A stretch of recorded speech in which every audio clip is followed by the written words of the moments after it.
I call upon the Prime Minister from opening government. He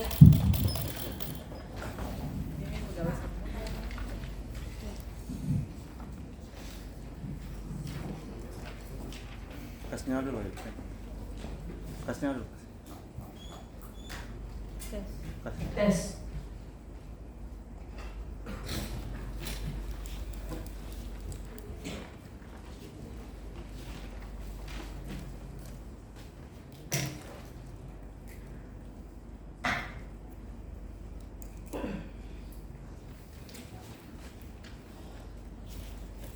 Am I audible?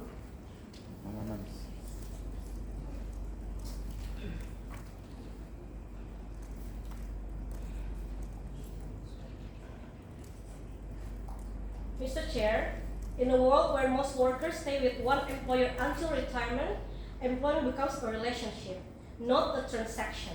Workers are treated as a long-term investments rather than disposable assets. People grow together with the company that nurtures their skills, trusts their loyalty, and values their humanity.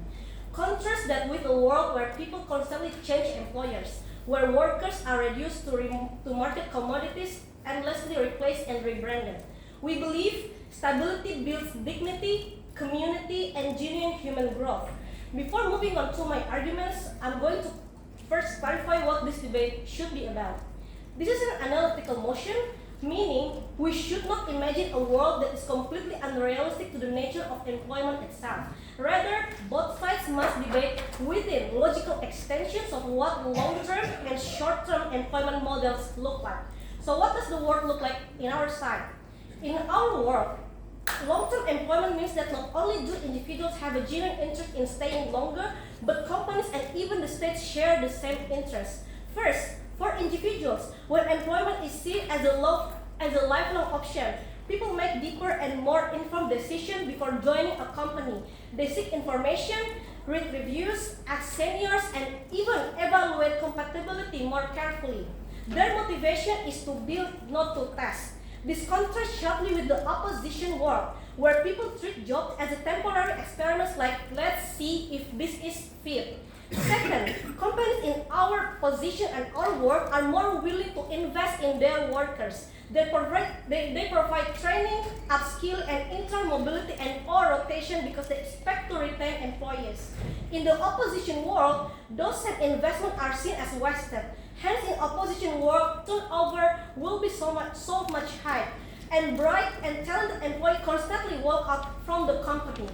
Third, let's be clear about layoffs. In our world, employees can still be dismissed, but only for legitimate and severe reasons, such as consistent underperformance without improvement, criminal conduct, fraud, sexual harassment, or property damage.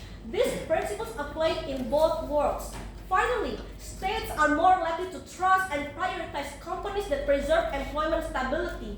During crisis, these companies are viewed as socially responsible, meaning they are less likely to lay off workers and thus are more deserving of bailouts or government loans to maintain the company's liquidity and to protect jobs from downsizing.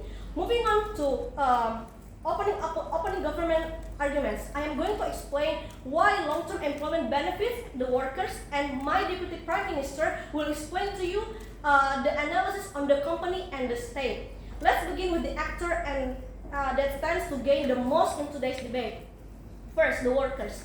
Long-term employment provides clear and structured career development. When employees stay with one company for a long time, they can plan their professional growth through a defined career ladder.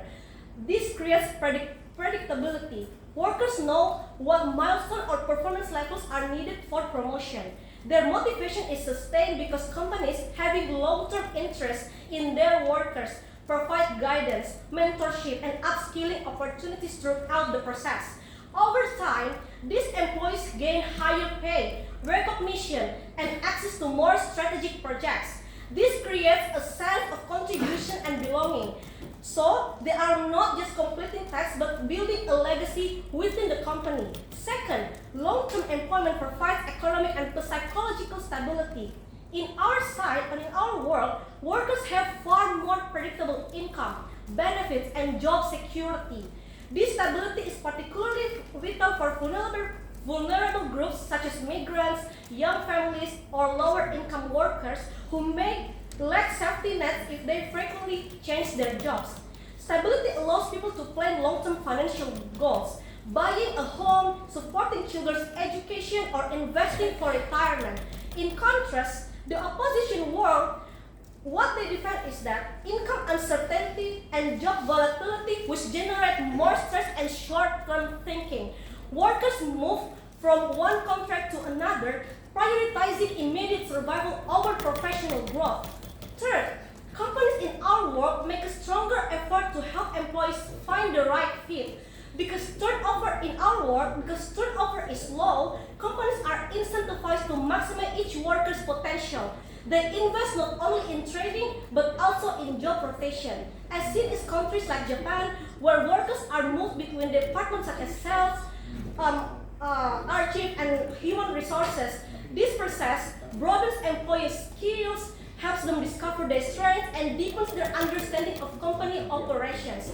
When someone performs poorly, the company doesn't immediately discard them. Instead, it evaluates, retrains, or reallocates them to positions better suited to their abilities. We might lose time and money in short term, but we retain valuable knowledge about what works, what doesn't, and how to improve the internal system. In contrast, the opposition what they might bring to us that they never learns. Companies keep replacing people without reflecting on why performance issues persist. They keep repeating recruitment mistakes while workers too fail to improve because they constantly blame the company or the environment rather than developing their resilience or skill in the company. Fourth, in our position, quiet quitting becomes far less rampant. When people see their job as temporary, they have no reason to emotionally invest or go beyond their basic duties. But in our world, where workers have long-term ties, the companies nurture purpose, progression, and belonging. The motivation to perform is internalized because workers see clear rewards and personal growth over time. Fifth, during crisis, employees are more protected. Why is that so? Because companies are reluctant to lay off long-term workers who hold institutional knowledge and embody the company's investment. Rehiring and retaining new employees would be costly, and mass layoffs would harm the company's public reputation. Therefore, workers in our world are far less vulnerable to job loss in economic crisis. Last but not least, long-term employment strengthens collective bargaining. In our side, stable employment builds cohesive and enduring labor unions.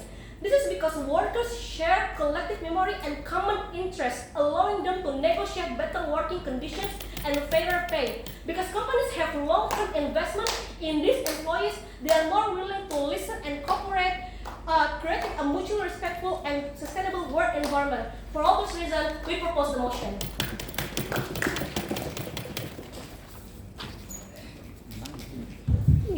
Thank you, Prime Minister, for your fine speech. Now we open the case from opening opposition. Please welcome leader of opposition, Ini. 6 layer. Gila, ribet kan?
Ladies and gentlemen, and member of this house, before I move on into my arguments, let's make it clear about what we are going to debate. Because the opening government seems like talking about the companies always fire the employees every single time, ladies and gentlemen. But this is not the reality that we have right now, ladies and gentlemen, because there's a different comparison between a world where most workers stay with one employee under requirement, and we're talking about where workers that actually change employee multiple times throughout their career, ladies and gentlemen. So even under a modern system, even under market system, ladies and gentlemen, this is actually rational because the company need to grow, the company need to develop themselves. So it is actually rational to change their employee to make it better industry, ladies and gentlemen.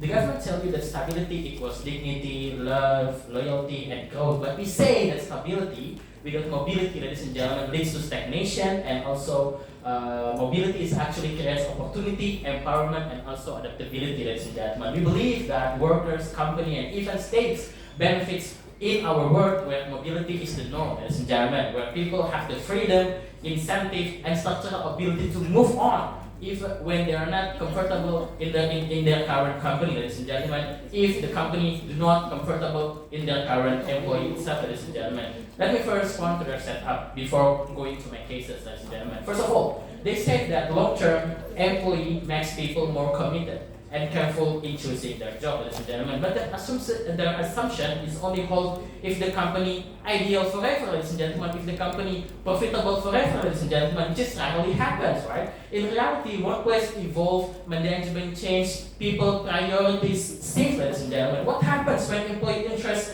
passion, or family situation change? They couldn't move on because the company hold them forever until retirement in their work that they claim from the opening government, ladies and gentlemen. Their work creates moral guilt for wanting to leave, ladies and gentlemen, even when it is necessary for their own growth to move on to a better company, ladies and gentlemen. In our world, mobility gives people agency to right to define their career path without being tapped in, toxic company, ladies and gentlemen. So their argument about loyalty is not stand. Second of all, they romanticize company investment in training and loyalty, ladies and gentlemen. But training does not require permanent, ladies and gentlemen. It requires competitiveness, ladies and gentlemen. In our world, where mobility is high, companies still train workers, ladies and gentlemen. But they do so because this employee need to compete to attract and retain talent, ladies and gentlemen. Need to compete with this industry, ladies and gentlemen. In other words, training become market standard, not a privilege given only because you are the company of you are the employee of a certain company, ladies and gentlemen. In the world, company have less incentive to treat worker well because they know worker will stay regardless, ladies and gentlemen.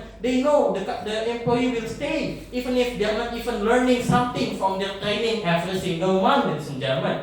Third of all, they also claim about job security means protection from layoff and something like that. But that stability comes at hidden cost, ladies and gentlemen. When employment is a long-term and rigid, ladies and gentlemen, it becomes more harder for new talents, especially the young graduates like you all, ladies and gentlemen, to enter the workforce. Why? Because position unlocked, ladies and gentlemen, seniority, taking count, ladies and gentlemen, and in fact, in innovation from the company stall and stuck, ladies and gentlemen. In contrast, our world creates circulation of skill, opportunity. When people move, they open space for others, ladies and gentlemen. The economy become more dynamic, and the worker become more dynamic itself, ladies and gentlemen. No, thank you.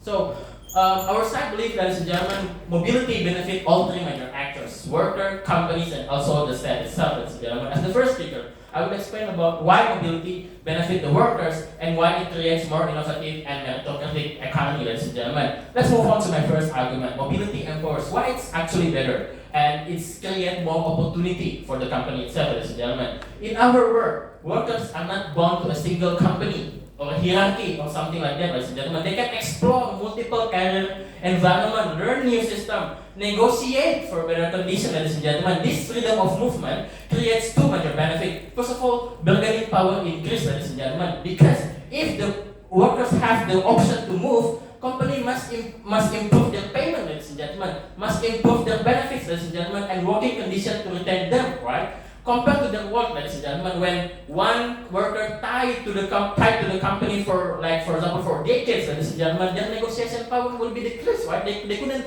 ask for the payment, they couldn't ask for the more benefit. Why? Because company said that you are here for 20 years, right? You no need to increase your payment, because even if you're a lazy worker, ladies and gentlemen, you don't need to company don't need to increase your payment itself, ladies and gentlemen. In our work, power balance is more equal. And companies will compete to attract them, ladies and gentlemen. No, thank you. Second of all, skill diversification. We believe that by moving between jobs and companies, ladies and gentlemen, it will create better, competencies, ladies and gentlemen. Like, for example, a software engineer who moves from startup to multinational, then to a public agency, ladies and gentlemen, for example, becomes more adaptable and valuable than the one who only know a single component system, ladies and gentlemen. In the world, people will become specialized in only one narrow company, ladies and gentlemen, only like for the government, for the private, ladies and gentlemen. When technology and market shift occur, they struggle to adjust, ladies and gentlemen, because they're still locked into one environment. Yes. You said negotiation. In our side, we never said negotiation is harm.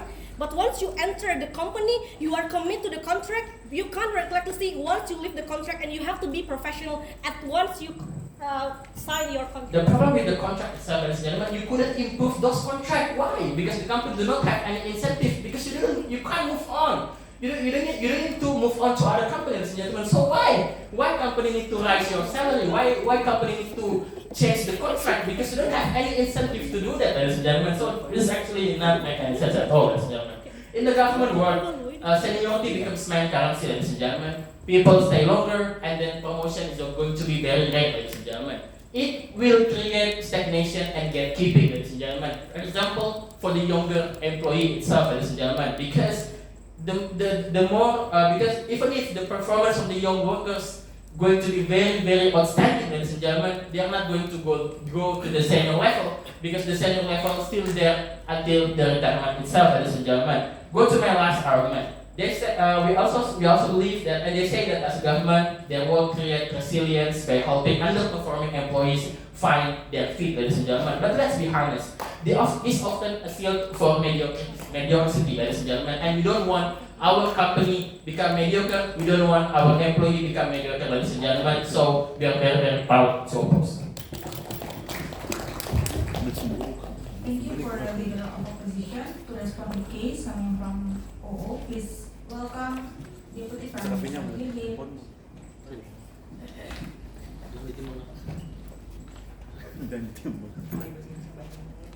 Yang penting kok tenangin saya kontrak pekerja yang kok long term.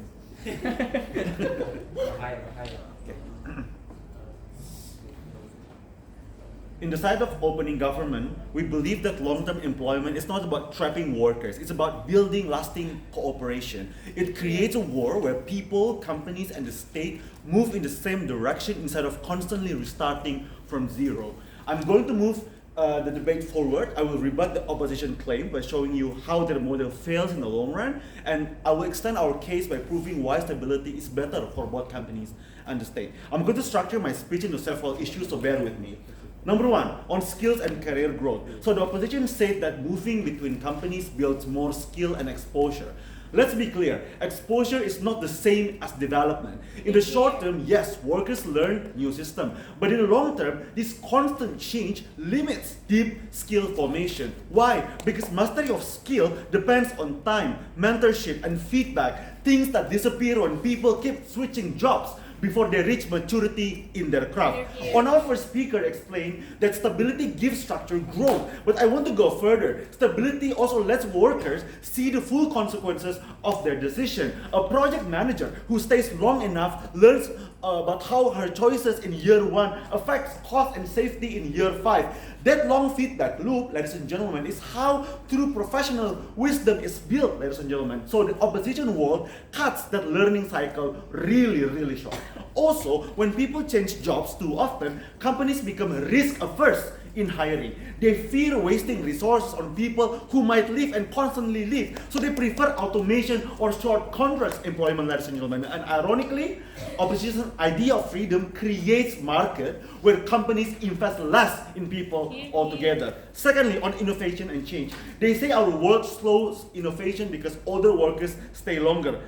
Let's progress that discussion. The real question is not how often you change jobs, but how easily you can change ideas inside your job. In our model, long-term workers are not static, right? They still innovate, but through accumulated understanding and knowledge. A long-serving technicians know which part fail most often. A long-time nurse knows what hospital processes waste time. This kind of innovation, called process improvement, only happens when workers are embedded long enough to observe the patterns in the company. The opposition's mobility innovations look exciting, but really shallow. When everyone keeps moving, knowledge doesn't stay long enough, ladies and gentlemen. And you cannot expect any breakthroughs, to be honest. That's why many fast-moving industries like startups burn out quickly. They can create new things, but they cannot sustain or refine them. In our world, innovation becomes continuous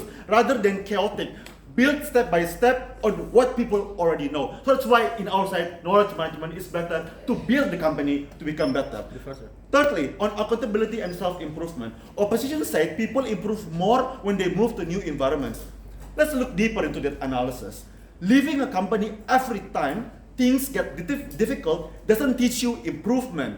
It teaches avoidance, ladies and gentlemen. True self-growth requires reflection, feedback, persistence through challenges. When workers stay longer, companies can track their progress, give consistent coaching, and evaluate growth fairly, ladies and gentlemen. Moreover, accountability in our world works both ways, because companies know they will keep their people, so they must always improve the management. They cannot simply fire people to cover their mistakes.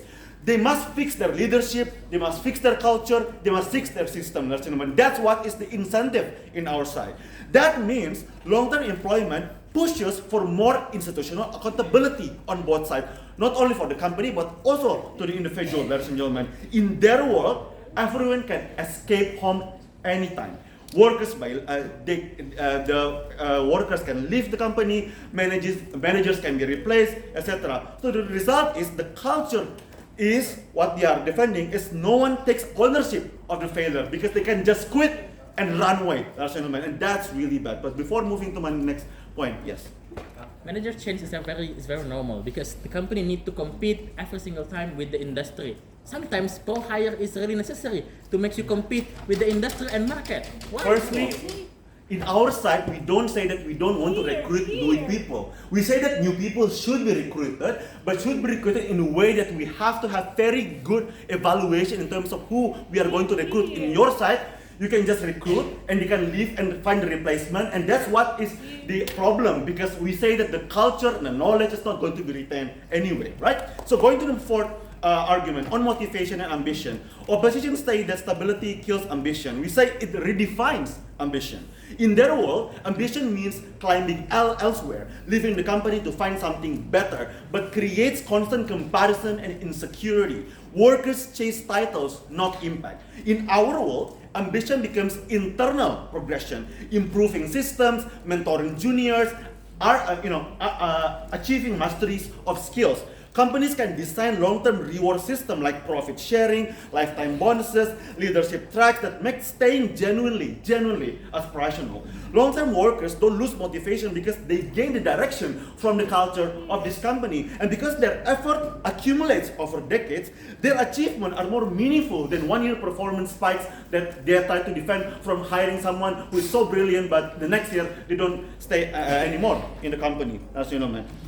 Fifthly, on flexibility and freedom. They say people should have freedom to live. We agree, but freedom without stability becomes chaos. Our model still allows quitting when necessary. what my first speaker said, you can leave when you when you face abuse or any health issues or major life changes. But what we add is, ladies and gentlemen, there is a predictable structure. Workers don't need to leave just to get fair pay or respect. As my first speaker told you, that we have much more cohesive and much more robust labor union in our side. But also, the system in our side guarantees that those things can be retained through loyalty rewards, internal mobility, or rotation, and clear promotion paths. The model of outside of opposition, they confuse us between possibility with necessity. Yes, you can always change jobs, but people have to do that every years just to survive. That's exhausting. Expensive, emotionally draining, especially if you are a minority. That you need this stability in order to survive, ladies and gentlemen. So in our world, change happens within companies through department transfers, role redesign, or lifelong learning, ladies and gentlemen, instead of constant external hopping from one company to another. So this preserves both freedom and stability. Because all the reason that I've told you, we back to propose.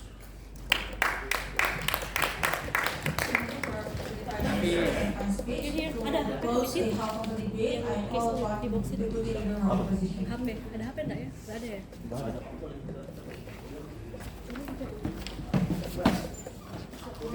Starting my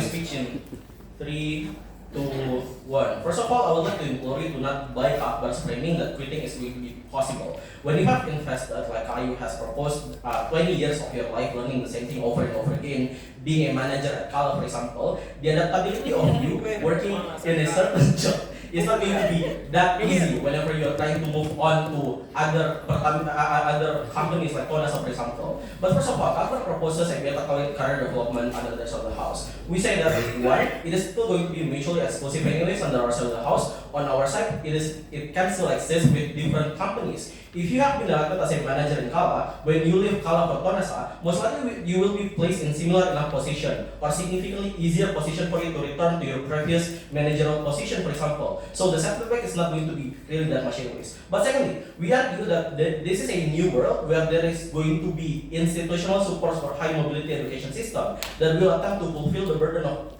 preparing for future workers. We are going to be creating programs, for example, that teaches students with different skills at the same time. We say it is okay that the amount of money that you can make from a much variable career path will be catered by the amount of work that you attain from sheer number of skills that you will have. Why is that going to be the case? Mechanism later on my substantive. But secondly, we do not necessarily think that corporations are going to be the most important actors to be protected as Akbar was saying. One, they will have the capacity to gain profit, but secondly, workers within our side will not have the same capacity to protect themselves as possible.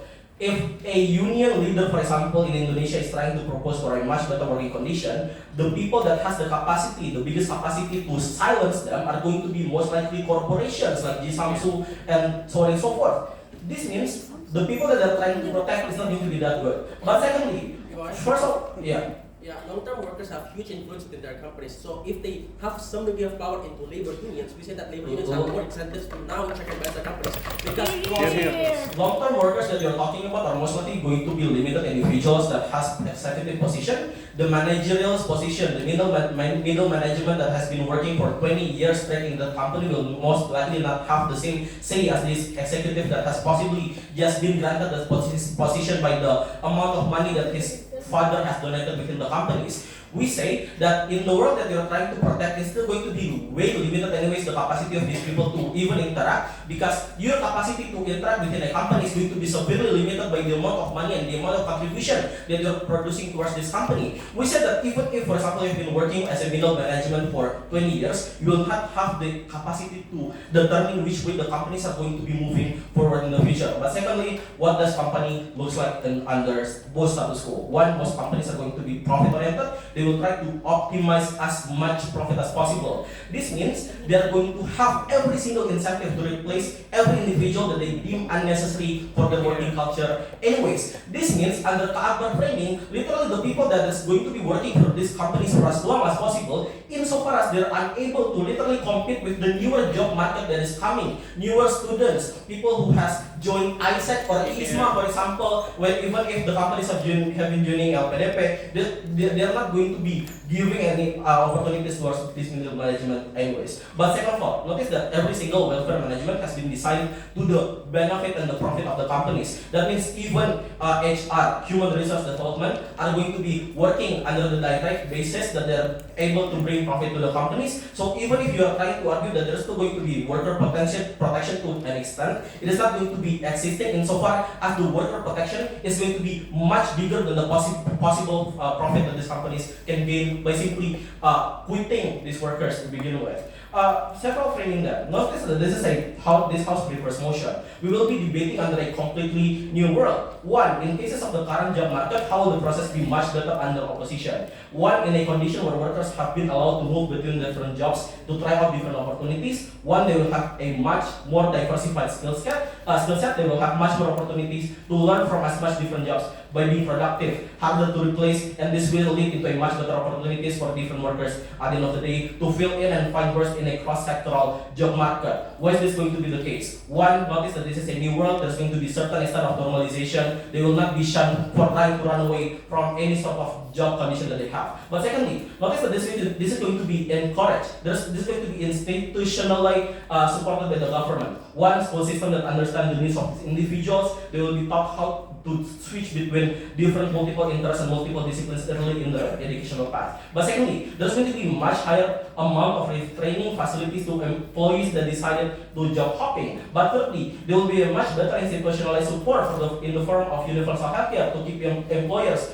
from keeping the workers with basic benefit. Why is this going to be much better under our Sharia house? Three analysis. One, on the account of the ever-changing job market landscape, the individual will be able to fulfill multiple different roles, train in different roles that will make it harder for them to be replaced by automation with the rise of AI and bots, and this directly clashes with the framing that Akbar has given you. But secondly, in terms of sheer number of money that they can gather from multiple different sources of income all at once as a side hustle, meaning under our Sharia house, one worker gets better security, but secondly, they will also have the capacity to gather more money due to the amount of skill set that they have, the amount of jobs that they will have the capacity to move in between them. But second characterization, we think that it's not only between the chaos versus stability idea, but between two different mechanisms of delivering welfare and economic function. It is about the control that workers will have towards the productivity of the company and how that control manifests better power balances between employees and their employers. Why is this characteristic the most important within this debate?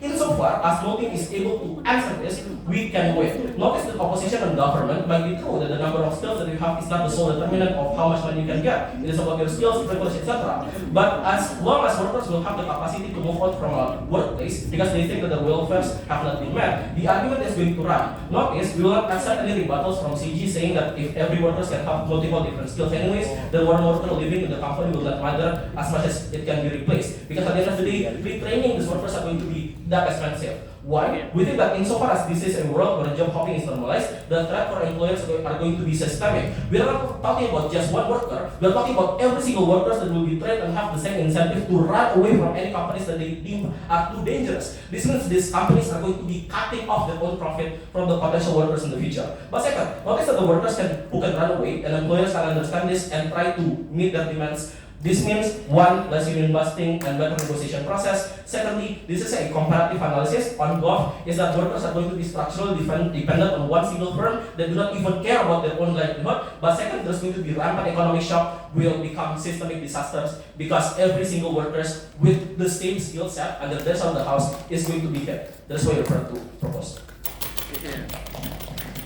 Thank you for the deputy leader of opposition. I will open the closing debate. Please welcome government member here. Izin pulang kak. Habis ini argumen. Oh habis nih. Kalau udah cari kita. Itu semua di PO aja nanti. Tiba-tiba sakit. Tuh begitu nggak ikut, kalau begitu jangan bilang iya di. Diminta jawab. Ini yang ini. The team to beat ini. Ini positif ini. Body positif. Ini the team. Hah? Ini kan dikalahkan kan? Ini harus dikalahkan. Untuk apa? Ego check ini kayak ego check. Okay.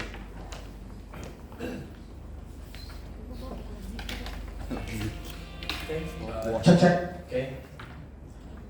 I'm gonna start my speech in 3, 2, 1. CJ is going to come in and talk about two things. First, we're going to talk about why it's intended by universities to fix things. Second, I want to talk about SMEs and private equity. But before that, one independent response.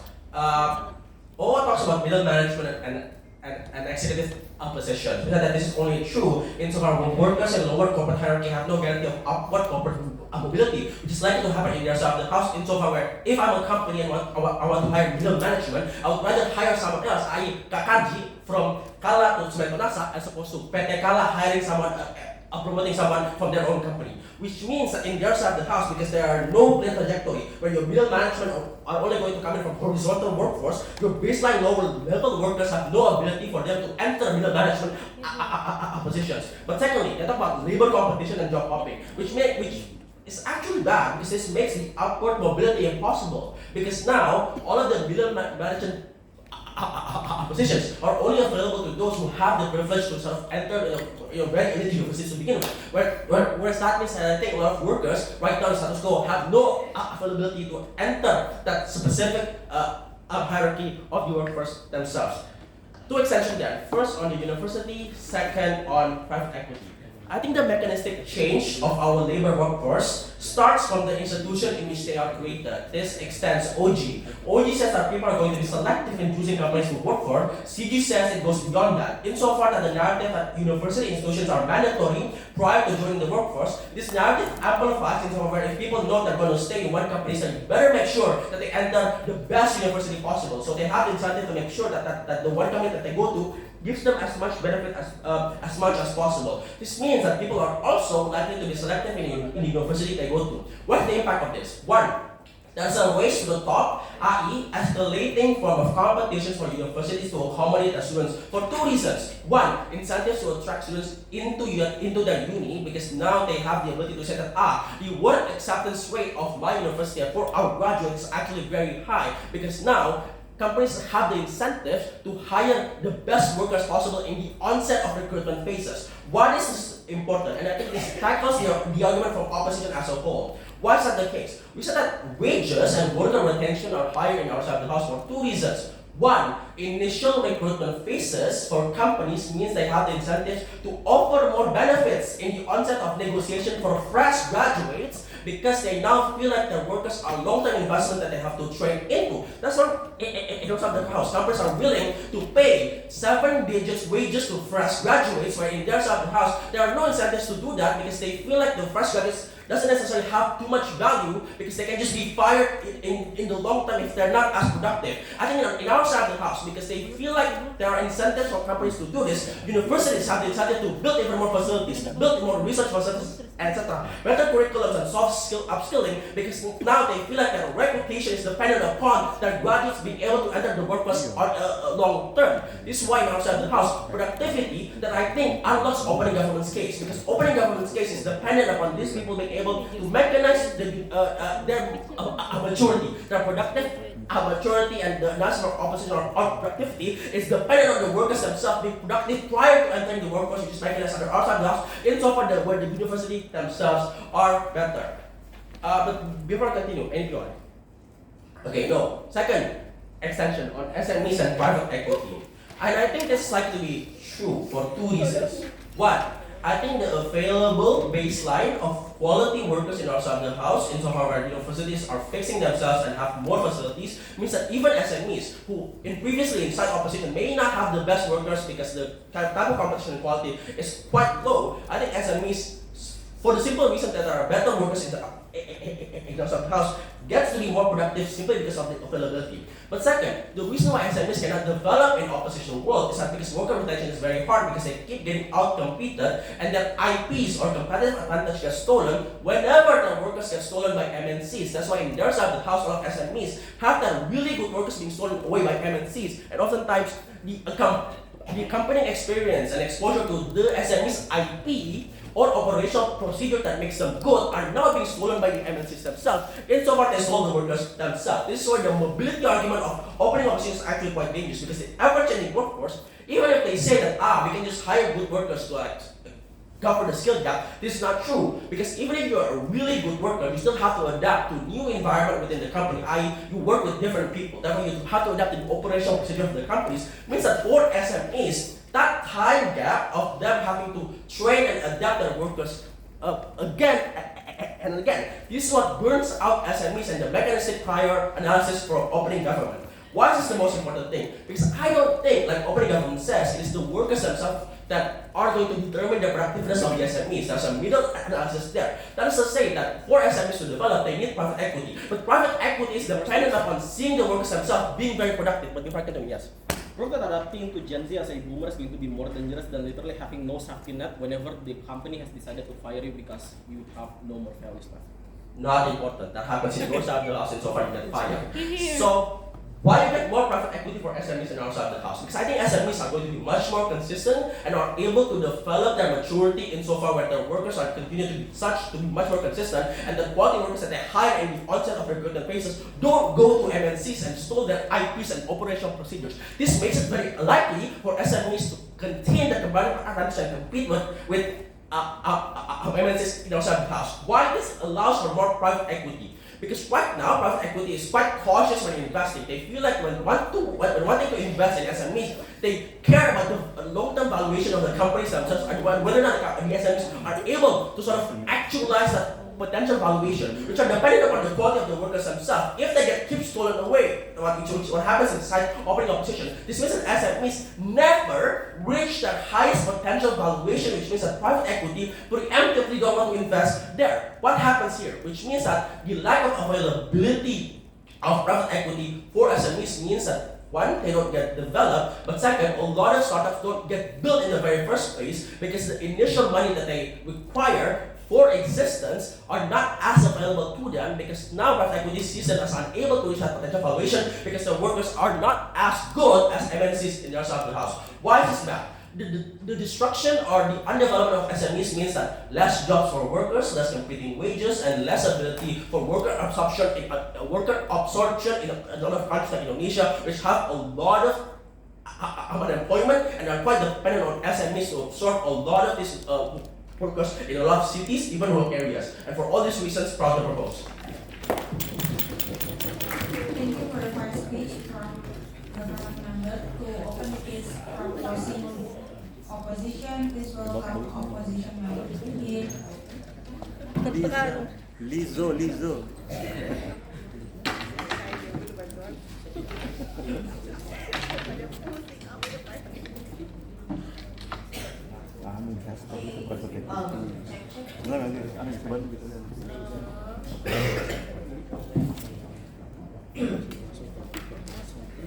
Start my speech in 3, 2,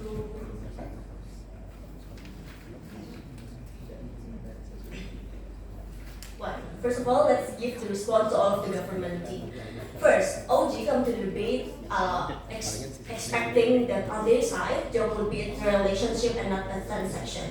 We say workers didn't have option to a better relationship on their side. There will be a punishment once you move, so there is no way for you to like judge and check whether or not you're in the good relationship or not. No option for you to see the better relationship. So once you come to a company, what you think is you are on the best relationship, so there's a check and balance on their side. Second of all, they say that there will be a research. You will not randomly apply to a company. We say this will be happening both, even better in our position, because we're not only doing research based on paper or rate, but also through the direct experience. So the research and how you come up into the company will be better in our side. Third, they believe that there will be a clear milestone access to a better project. We say this only happen in the base case. If your company respect the human rights and respect to your skill and growth.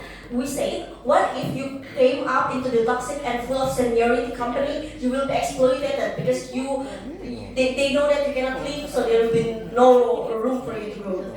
They believe that skill only depends on time. We say no, it also depends on the environment. No matter how much time you invest in a full of seniority and toxic company, you will never have room to learn and grow. Your company will never support your development. You will work under your boss's expectation and belief. This will limit your chances of growth. And what happened in reality? BlackBerry failed the competition because they never opened to innovation. They never adopt an Android system because they believe on their own system. If you settle on the company forever, in BlackBerry, in example, you will lose your time to learn on other potential of growth. But let's see what happened in closing government. They believe that company will provide the best benefit because they only recruit people in several times. We say this only will be happen on the very beginning, only a recruitment system. They might exclude the important ethic inside of the company. There is no way out for you. This will be a worst case on your life once you join on a company just because you believe on the first time contract that not include everything. No. Contract will never include the seniority system inside of the company. They will never write down how the seniority actually happen and how toxic are people inside of the company. So this is very hard for you to find other way to improve your skill. They believe that adaptivity is very hard and it will be very hard for you to move into a new company. We say this is the most important thing that you need to master because nowadays you are facing technology, AI and digital innovation. That's why we believe that adaptivity is a thing that we'll be going to achieve and is a very beneficial thing for you. What is going on opposition? Different than opposition, closing opposition will provide you the basic condition and perspective on why the mobility on work is essentially needed and important for you as a human. We will provide to you ethical and moral standard that will be impacting through this system. What actually happened in the society? Panels notice that people don't leave the company just because they simply boring or give up or they wanted to try something new. What happened is they have priority and new dreams and new interests. Why this is in line with human beings are involved. Their priorities, dreams, and constraints shift across time. Therefore, the labor system we prefer should reflect the natural rhythm of human change, not punishment. How this will happen? First, people's lives are not linear. A young graduate seeks ambition, new parent seeks balance, a mid-career professional seeks meaning, and older workers seeks lighter responsibility. The proposition work assumes that humans can be permanently attached to one company without losing identity or energy. But that model is unnatural and dehumanizing because it treats people as a predictable resources, not involving individuals. The opposition would embrace this reality. It will allow you to reinvention without penalty, ensuring that one's professional identity can grow alongside personal transformation. In our world, individuals can recalibrate their careers that fit the new realities. What kind of this thing? How this thing will be happen? First, a woman need to shift to new career or new system of job. They need to move to remote or part-time worker after motherhood because they need to invest more time on prioritizing their children. Second, mid-career professional moving into teaching or mentoring because they've developed new skills. Or third, aging worker transition to lighter and more meaningful roles. Panels, we need to judge this debate not only on which word provides stability, but on which word acknowledge the truth of human development. A more rebel structure should fit people's lives and not force lives to fit the structure. But what is other thing that's very important in this debate and all of the team never comes before. The meaning of work panel should be joy and not survival. Work is not only on economic function, but it's a major part of human lives, purpose and emotion. This is in proposition where people will stay for stability, joy and creativity becomes luxury because work is repetitive, identity will be crushing and disconnect from the human's happiness. In our side, we will create authentic happiness and better productivity. Workers are not robots chasing for pensions plans, but they are human finding meanings and contribution.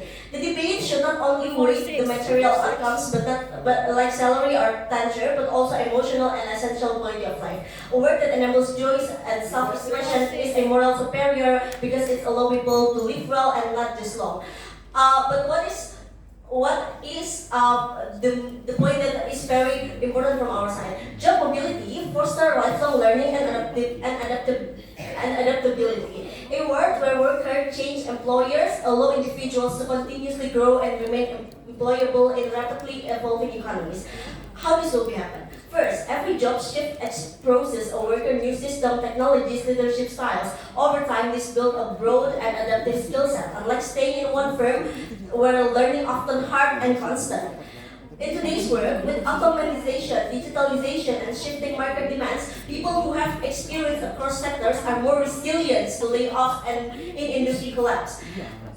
And this is the most important context in our side because we need to compete not only with those who have experience, but also the technology that you have no idea how will to win. So the experience across the sector is the only thing that makes you have your job and didn't replaced by the digitalization and automatization. Overall, of that case, proud to host. Bisa nama ambil ini, nama ambil POI betul-betul ya. Tidak mau ambil pihak itu ceramah info. Iya, nama Ceramah ambil dan belum di. Kamu kan sudah lulus nih, lulus tahun. Zahra.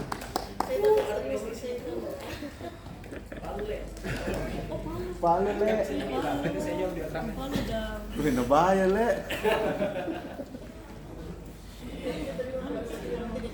Iya, pira. Albaré pira. Iya. Ambil pira.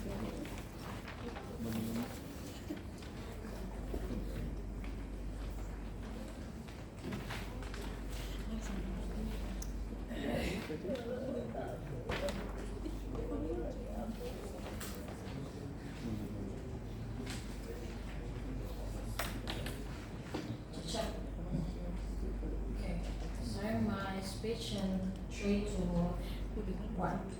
The reason why the current rise of unemployment and hustle culture is not dominant is because workers keep moving from one company to another because they don't actually want to adapt and don't want to put much effort to actually want to be hired in the first place, right? This is why current companies are hiring. This is why current companies are not that good with fresh graduates because they treat them as bench players instead of the main players that can contribute to the company because they don't take them seriously, right? This is why the current status quo are toxic that treats fresh graduates and research as unnecessary in CG. This is where we can give better and established development and these workers for the universities and for the whole SMEs, right? Why is this urgent then? 2 reasons. 1, the current trend of hustle culture fails to prove why they can still establish growth and consistent development because lots of SMEs fails because their workers keep changing without really adapting to the workplace and the set skills that they need, right? This is why the context this is the context that should be the metric of this debate. Thus, opposition has to prove why this culture can still give consistent development under their side. I think until the very end of the debate, either OOO or CO has never really proved as to why the hustle culture is something that is actually good and bring consistent development, right? But secondly, this is urgent because it proves to you why the current development and competition are stagnant or oversaturated in big companies and there is no space for SMEs is because of this culture that hold big companies from actually committing to their workers and to actually have space to compete because it's hard to keep up with big MNCs when your business model keeps changing, right? What CG has proved to you and how it contributes to the debate then? Firstly, we have proved to you why the existence of this culture where you prioritize the employers, it increase productivity and growth because they are most likely stay on one company, meaning they will have more incentive for higher wages, especially for fresh graduates, because they want to attract those good human resources that comes from these top universities, right? They will improve themselves and be more productive. So once you graduate, you can immediately get hired by these companies, right? This is why you will always do research, you will always do consistently that have higher chance to be developed by the companies because because they stay at the end of the day, right? But secondly, we prove to you how private equity will give more injections and investment to SMEs, meaning there will be improvement on investment because you have consistent workers and business models. And this is how they want to invest, and it affects the whole market, right? More competitions, not only one or two big startups, but more valid SMEs on the other side. This contributes to the debate in two reasons. One, it proves the urgency of where the good quality workers comes from and how we increase their quality and productivity and increase the chance of hiring them. But secondly, we prove to you why the existence and establishment of SMEs are better and how this improve the competition by the investment from private equity then. But first of all, let's compare ourselves to OG.